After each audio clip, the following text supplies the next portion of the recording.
Video کو scroll نہ کریں، کیونکہ آج آپ ایک ایسی حقیقت سننے جا رہے ہیں جسے سن کر انسان حیران بھی ہوتا ہے اور دل رسول کریم صلی اللہ علیہ وسلم کی محبت سے بھر بھی جاتا ہے۔ ناظرین کرام، کبھی آپ نے سوچا کہ اسلام میں دھوپ اور سائے کے درمیان بیٹھنے سے کیوں منع کیا گیا ہے؟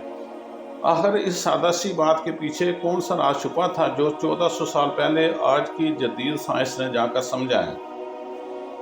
اسلام وہ دین ہے جو انسان کی زندگی کے ہر لمحے میں اس کی رہنمائی کرتا ہے، کھانے پینے سے لے کر سونے جاگنے تک، حرکت و سکون سے لے کر علاج و احتیاط تک، ہر جگہ ہمیں وہ باتیں سکھاتا ہے جو انسان اپنی عقل سے صدی میں جا کر سمجھ پاتا ہے۔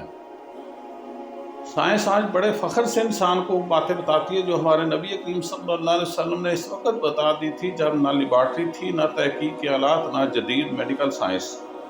دھوپ اور سائے کے بیچ بیٹھنے سے کیوں منع کیا گیا ہے؟ حضرت براء بن عازب رضی اللہ تعالیٰ عنہ سے روایت ہے کہ نبی کریم صلی اللہ علیہ وسلم نے فرمایا، دھوپ اور سائے کے درمیان نہ بیٹھو۔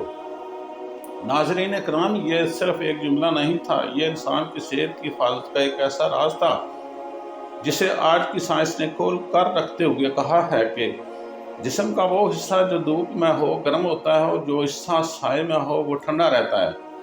نتیجتاً کیا نکلتا ہے؟ اس سے خون کی گردش دو حصوں میں بڑھ جاتی ہے، جسمانی توازن بگڑ جاتا ہے، اعصاب دباؤ کا شکار ہو جاتے ہیں، سر میں درد، کمزوری، چکر آنا اور تھکن پیدا ہوتی ہے، اور بعض کیسز میں تو فالج تک ہو سکتا ہے۔ سوچئے، جو حقیقت آج جدید میڈیکل سائنس نے دریافت کی وہ ہمارے آقا صلی اللہ علیہ وسلم نے 1400 سال پہلے ایک سادہ جملے میں بیان فرما دی تھی۔ رسول اکرم صلی اللہ علیہ وسلم کا سونے کا انداز اور سائنس کی تحقیق۔ نبی کریم صلی اللہ علیہ وسلم ہمیشہ دائیں کروٹ قبلہ رخ ہو کر آرام فرمایا کرتے تھے، اور آج سائنس بالکل یہی کہتی ہے۔ دل بائیں جانب ہوتا ہے، بائیں کروٹ لینے دل پر دباؤ بڑھتا ہے، معدہ اور آنتوں کا وزن دل پر بڑھ جاتا ہے، نیند بے چین ہوتی ہے، دل کے مسائل بڑھ جاتے ہیں۔ سائنسدان حیران رہ گئے کہ دائیں کروٹ لیٹنے والے مریض جلد صحت یاب ہو جاتے ہیں، جبکہ بائیں جانب سونے والے اکثر بے چینی کا شکار رہتے ہیں۔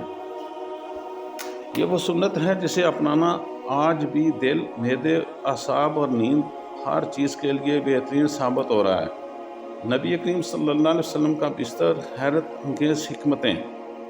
آپ صلی اللہ علیہ وسلم عام طور پر چمڑے یا کھجور کی چٹائی پر سوتے تھے، نرم بستر کبھی پسند نہیں فرمائے۔ آج سائنسی تحقیق کیا کہتی ہے؟ نرم بستر جسم کو سست کرتا ہے، ہڈیاں کمزور کرتا ہے، ریڑھ کی ہڈی پر دباؤ بڑھاتا ہے، گردوں کی نالیوں پر پیچیدگیاں پیدا ہو سکتی ہیں۔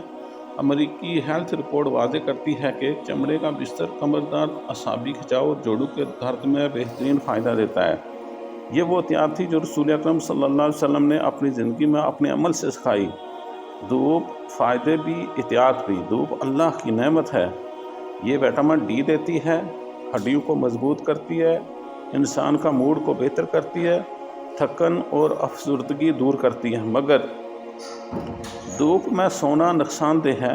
سائنس کے مطابق دھوپ میں سونے سے جسم زیادہ گرم ہوتا ہے، دل پر دباؤ بڑھتا ہے، پانی کی کمی ہوتی ہے، سر درد اور چکر آنے کی شکایت بڑھ جاتی ہے۔ اس لیے نبی کریم صلی اللہ تعالیٰ علیہ وآلہ وسلم نے وہی بات کہی جو آج سائنس ہمیں بتا رہی ہے۔ دھوپ میں بیٹھو، لیکن دھوپ اور سائے کی لکیر پر نہیں بیٹھو۔ کیسی حکمت والی دین ہے، کیسی حکمت والا دین ہے ہمارا، کیسی محبت ہے رسول صلی اللہ علیہ وسلم کی اپنی امت کے لیے۔ اوندے منہ نہ لیٹنا نقصان کیا ہے؟ نبی کریم صلی اللہ علیہ وسلم نے پیٹ کے بال لیٹنے کو ناپسند فرمایا ہے، اور آج میڈیکل سائنس بھی کہتی ہے معدہ دب جاتا ہے، پھیپھڑے پوری طرح پھیل نہیں پاتے، سانس رک رک کر آتی ہے، دماغ کو پوری آکسیجن نہیں ملتی، اعصاب سست پڑ جاتے ہیں، ڈرونے خواب، بے چینی اور ذہنی انتشار بڑھ جاتا ہے۔ یہی وہ چیزیں ہیں جن سے رسول صلی اللہ علیہ وسلم نے اپنی امت کو بچایا۔ ناظرین اکرام، نبی کریم صلی اللہ علیہ وسلم کی ہر سنت، ہر عمل، ہر ہدایت محض ایک عبادت نہیں بلکہ انسانی صحت اور فطرت کا مکمل نظام ہے۔ دنیا کی تحقیق آج وہاں پہنچ رہی ہے جہاں رسول صلی اللہ علیہ وسلم کی سنتیں صدیوں پہلے کھڑی تھی۔ کوئی حیرت نہیں، یہ وہ ذات ہے جسے اللہ نے رحمت للعالمین بنا کر